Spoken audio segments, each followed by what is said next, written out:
En esta sesión vamos a hablar de una cuestión muy importante que tiene que ver con un soneto de Miguel Hernández. Es un soneto que corresponde con el número 9 de los sonetos del Rayo que no cesa.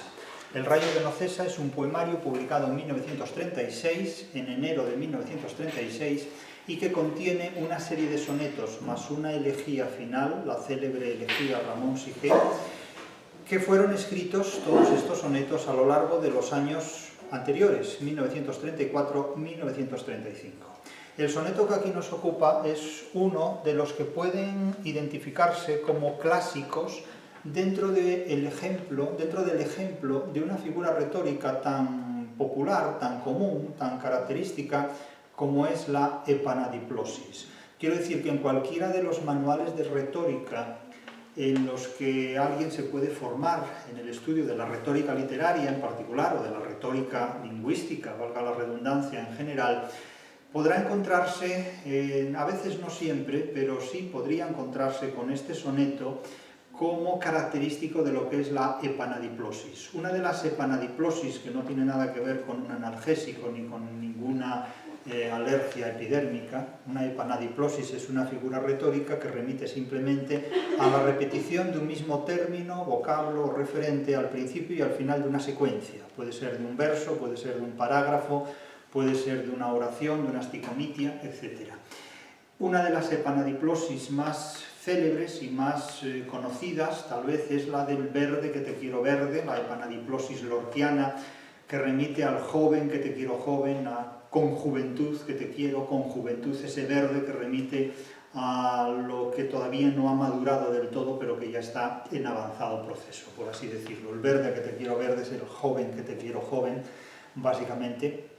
Y aquí, en este soneto de Miguel Hernández, vamos a encontrarnos con esta epanadiplosis.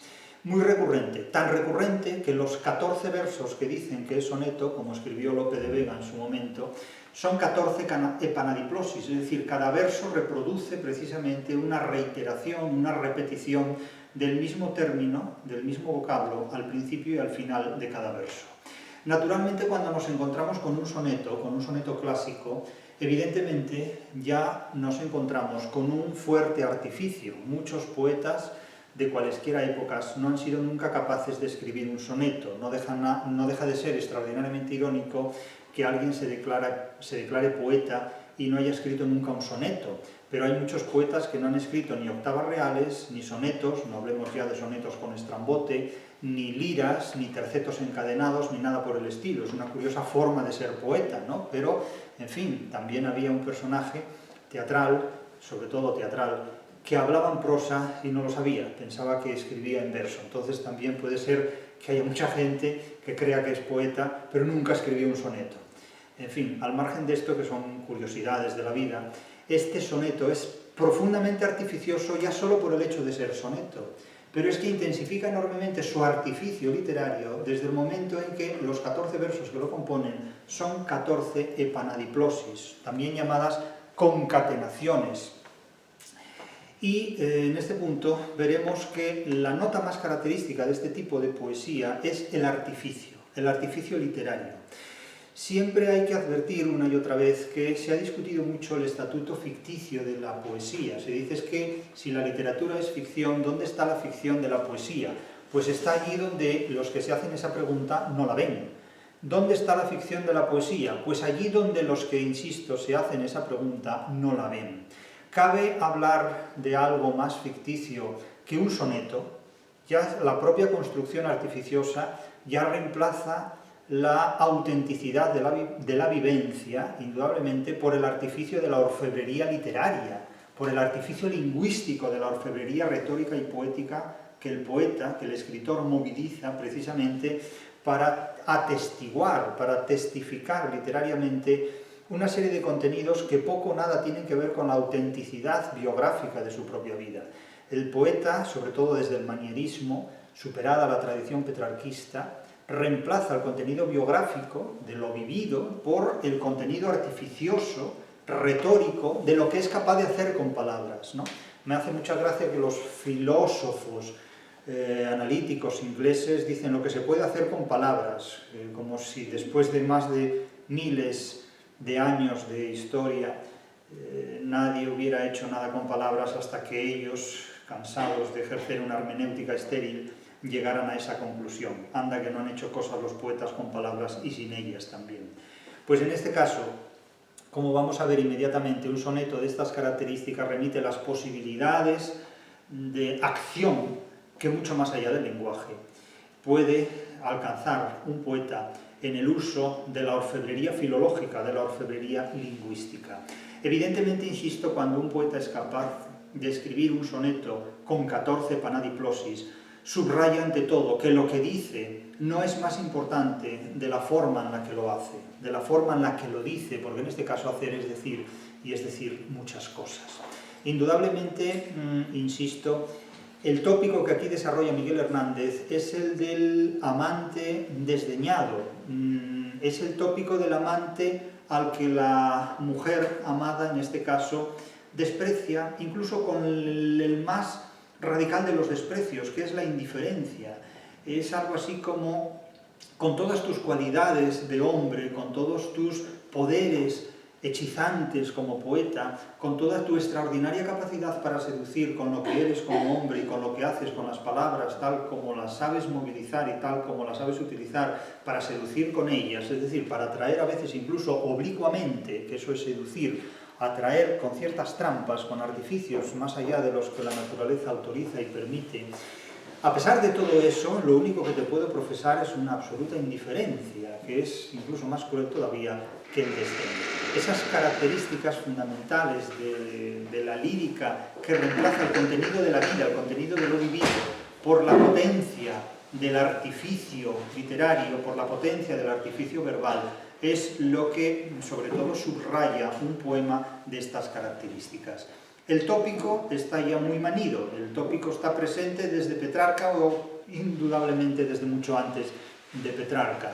El desdén de la amada por el esfuerzo que el amante hace para atraer su atención y encontrar en ella su satisfacción. Y aquí, insisto, se reemplaza por el poder de esa calidad literaria.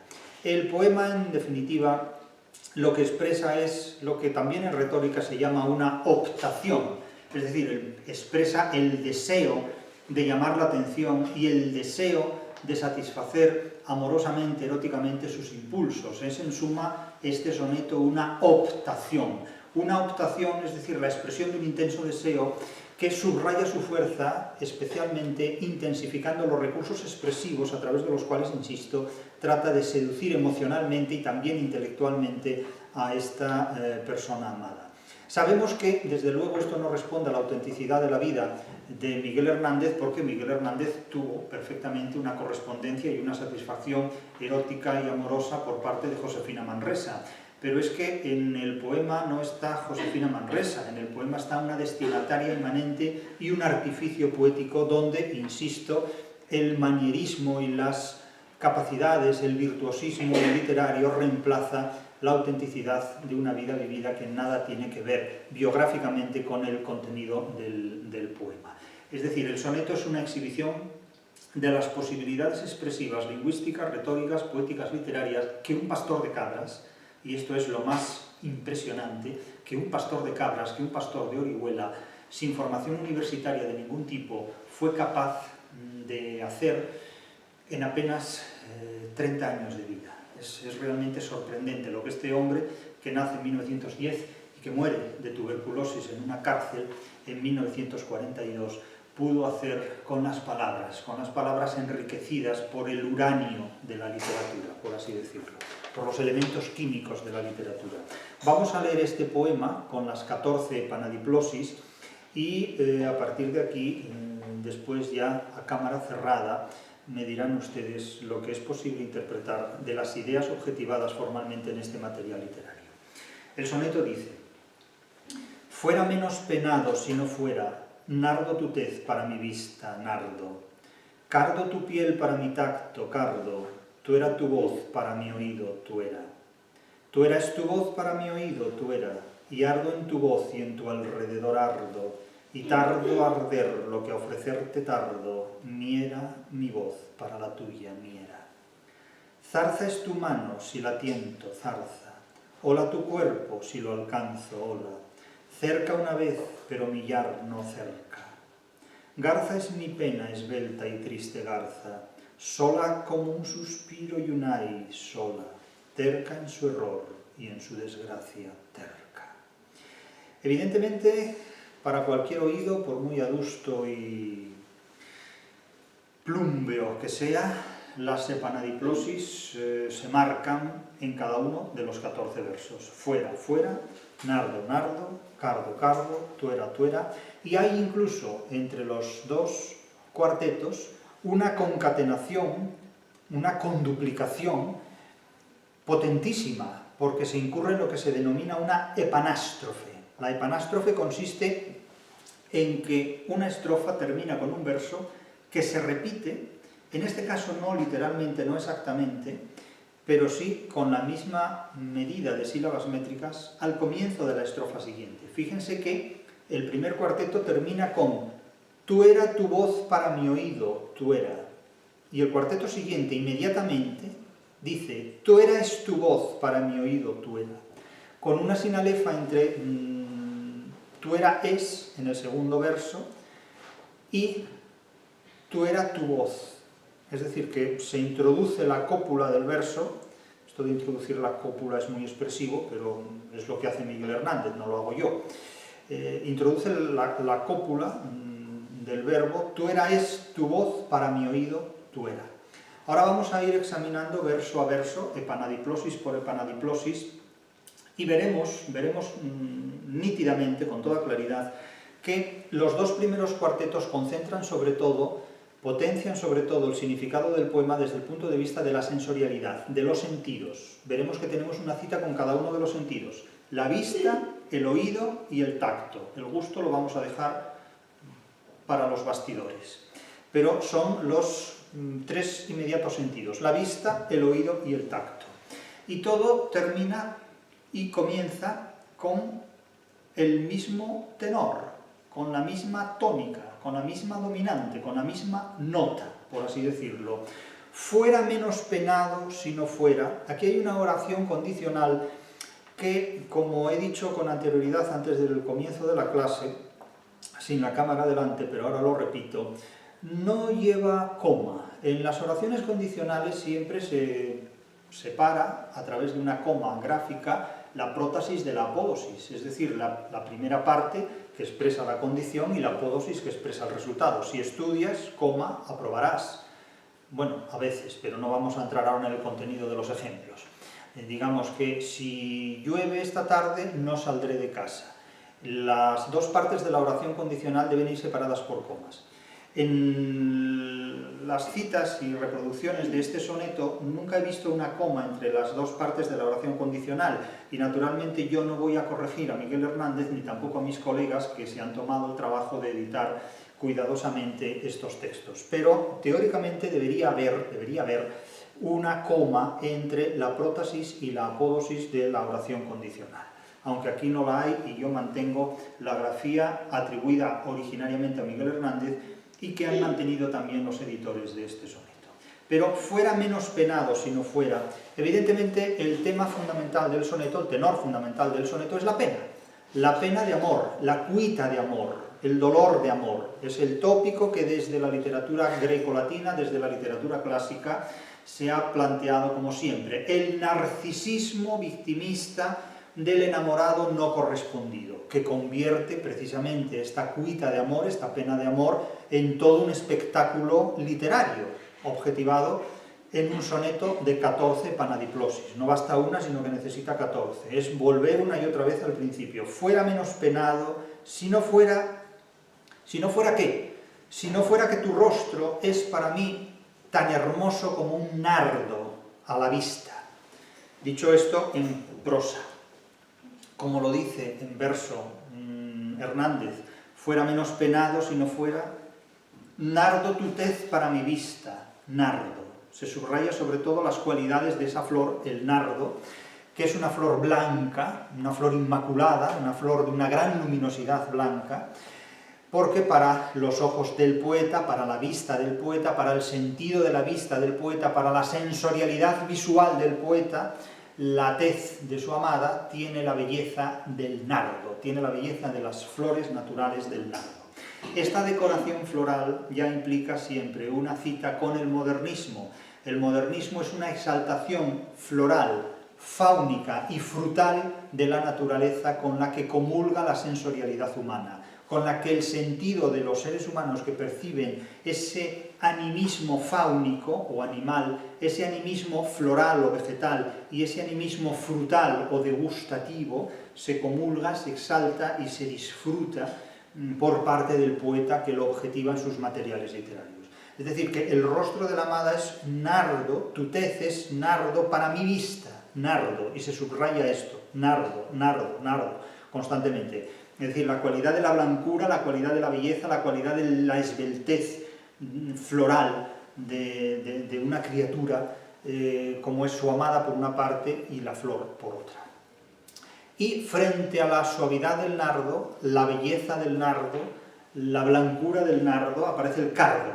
Cardo tu piel para mi tacto. No es que su piel sea cardo, es que su piel para el tacto del poeta, cuando el poeta ya pasa de la vista a las manos, a la relación no visual, sino a la relación áptica, a la relación táctil, pues la piel de la amada se convierte cardo, con objeto de repeler la proximidad, el placer del poeta. Y entonces él se queja, es decir, tú eres para mí cardo, eres alguien que me repele, eres casi como, no la rosa, sino la espina, ¿no? Como dice una canción popular asturiana, quise coger para ti una rosa y la flor quedó en la mano, pero la espina en mi corazón, en definitiva.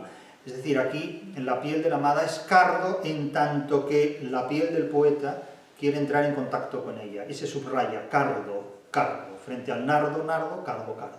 ¿Y qué es la voz? La voz es tuera, tu voz para mi oído, tuera.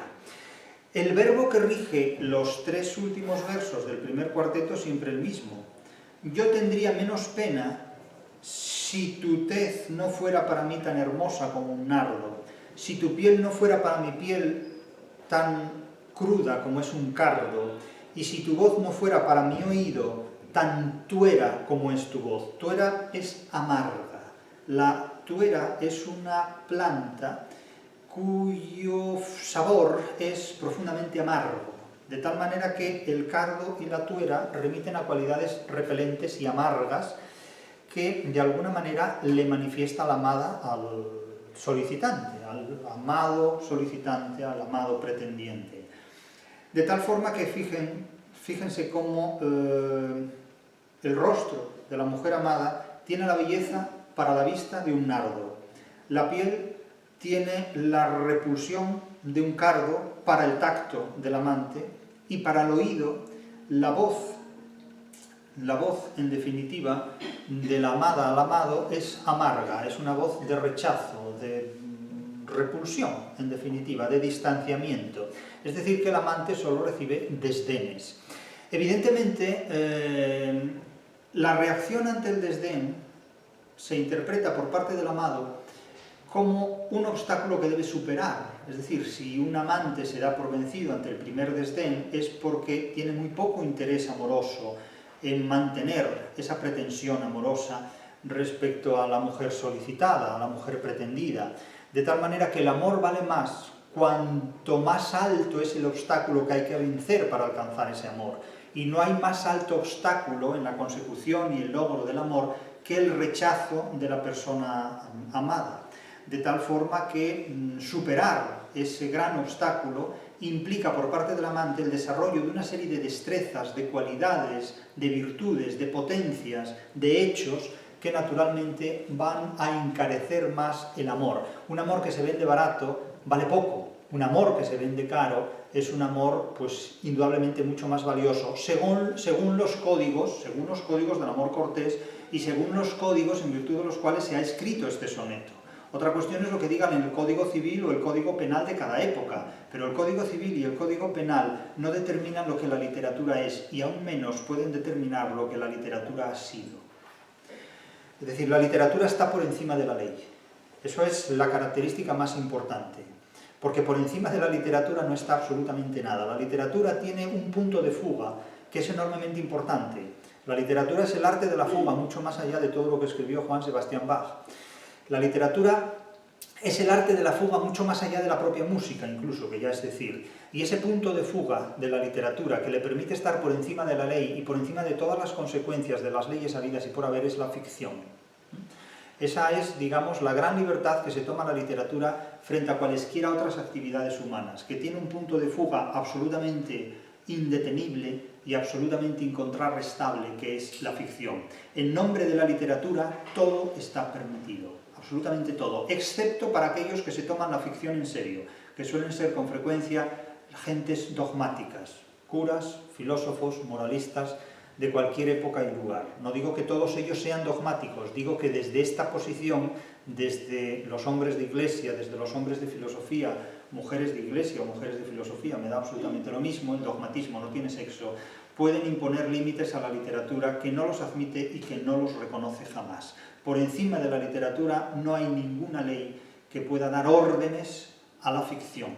A la ficción no se la puede juzgar en ningún tribunal de justicia. Se sustrae a todo tipo de cosas. ¿Por qué? Pues porque se sustrae a la realidad. Quienes no se sustraen a la ficción son aquellos que se la toman en serio porque no la pueden comprender. Pero eso es otro problema, que tiene más que ver con neurología y psiquiatría que con teoría de la literatura. Son departamentos diferentes. El caso es que aquí, como vemos en este primer cuarteto, se apela al sentido de la vista ante el nardo, al sentido del tacto ante el cardo y al sentido del oído ante una voz amarga, una voz tuera.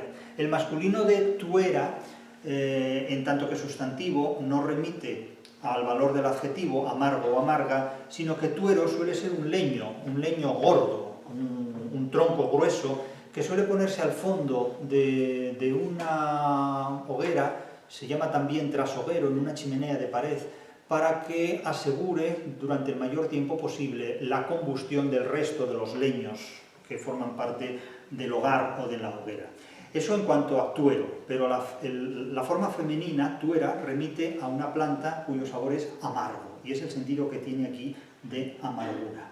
Nótese ahora que en la segunda estrofa, en el segundo cuarteto, nos encontramos con una epanástrofe muy común. La epanástrofe es muy común, es una figura muy común en la poesía lírica de Miguel Hernández, y aquí solamente hay una variación, se inocula, se introduce un término más, un monosílabo más, que se disuelve en la sinalefa con el sustantivo inicial.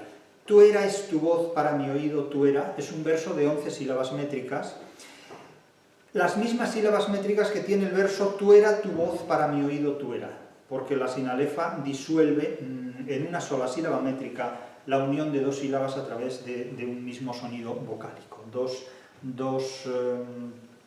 vocales que forman una sola, dos vocales que forman una sola sílaba. Tuera es tu voz para mi oído, tuera, en una clara aposición.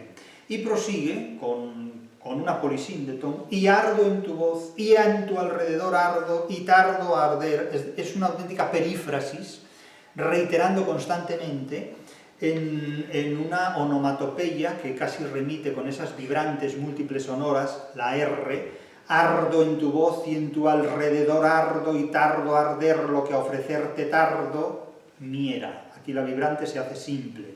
¿Y qué es la miera?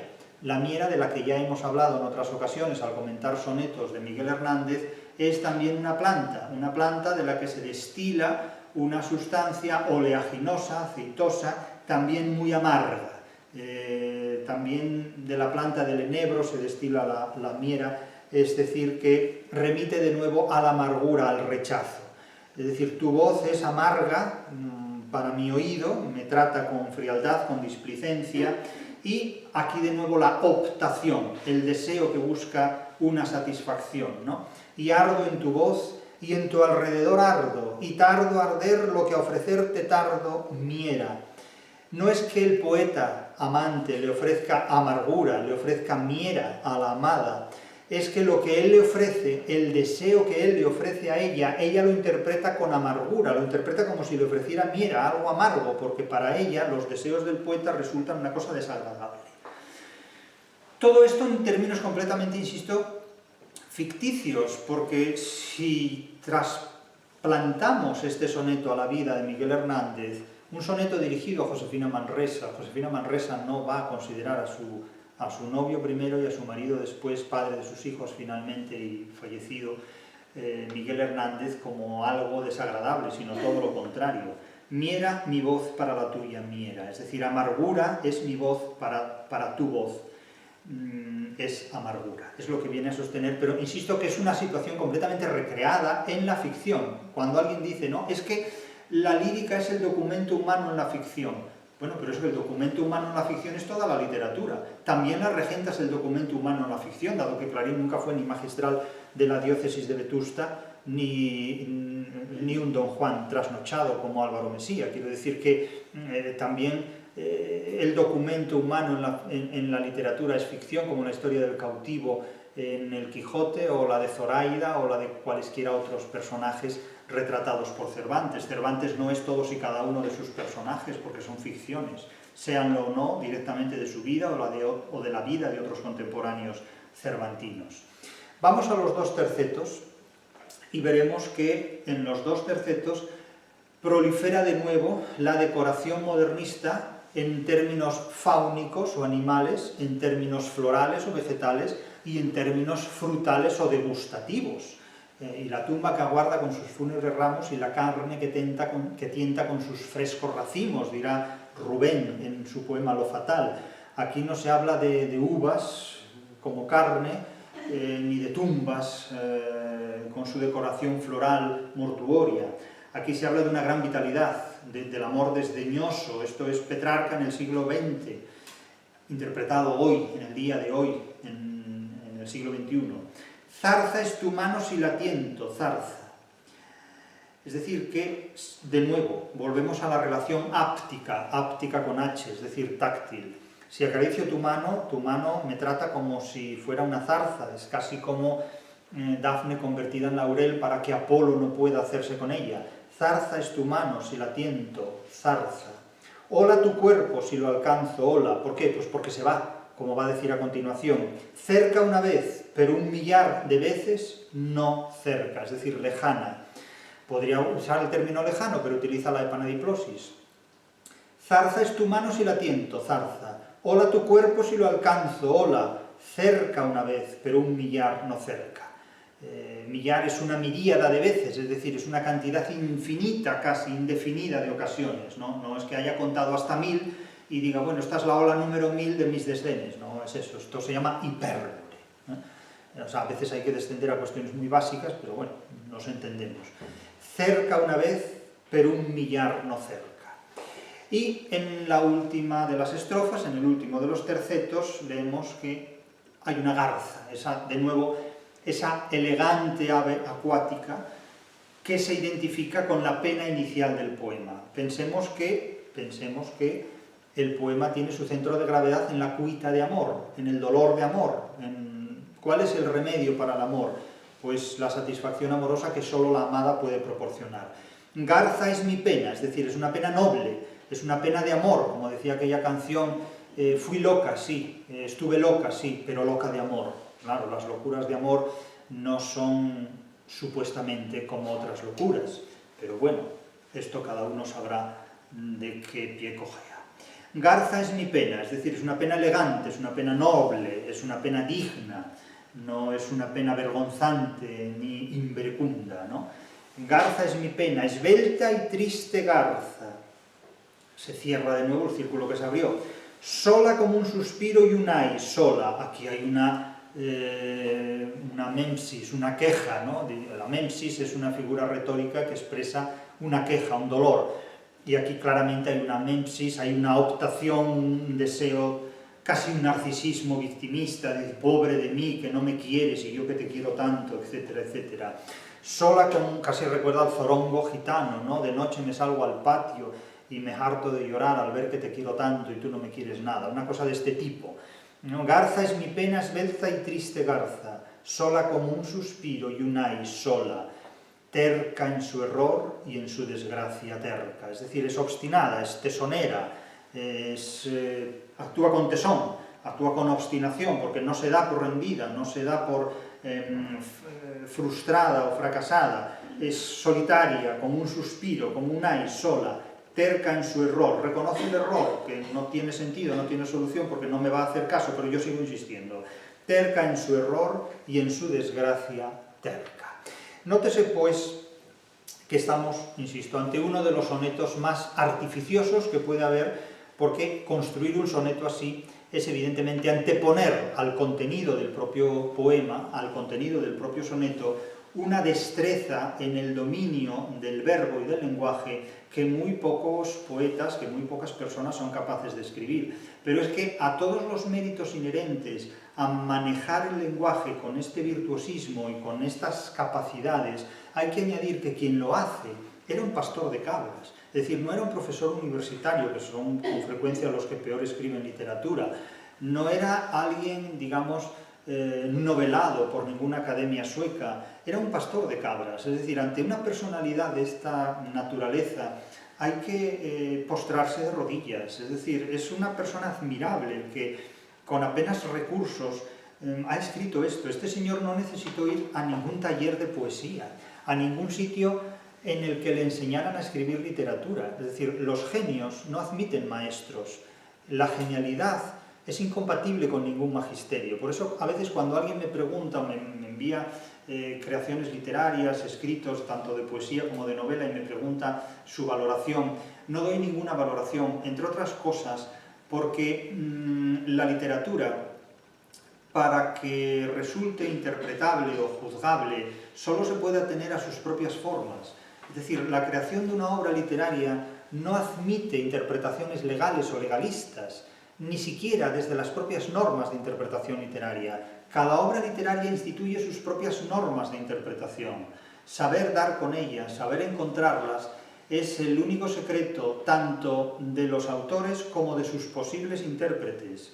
Pero en realidad las normas que juzgan la literatura las construye la propia creación literaria. Cada una de las obras literarias, habidas y por haber, imponen sus propias normas de interpretación. Y esas son las que no impone el intérprete. El intérprete simplemente las comunica a otros después de haberlas identificado él. Pero las normas de interpretación las impone el creador, como es el propio Cervantes, quien con su novela moderna establece las normas de interpretación y por tanto también de construcción de la novela moderna hasta que haya otra novela más moderna del Quijote, que el Quijote. Pero lo que ocurrió es que hasta el momento nadie ha escrito una novela más moderna que el Quijote, que es de 1615, la última parte. 1616 fue el año de muerte de Cervantes, 1617 el año de publicación del Persiles. El Quijote es 1605, la primera parte, 1615 la segunda, 1614 el Quijote de Avellaneda, que fue un alimento, un nutriente más para el Quijote de Cervantes. Pero insisto en que toda esta calidad literaria que contiene la lírica de Miguel Hernández, y ya vamos por el soneto 9 del Rayo que no cesa, y explicaremos todos y cada uno de los sonetos que componen este poemario, de manera que al final del curso habremos dedicado todo un monográfico a Miguel Hernández desde el punto de vista de la expresividad de su poética y de su retórica literaria.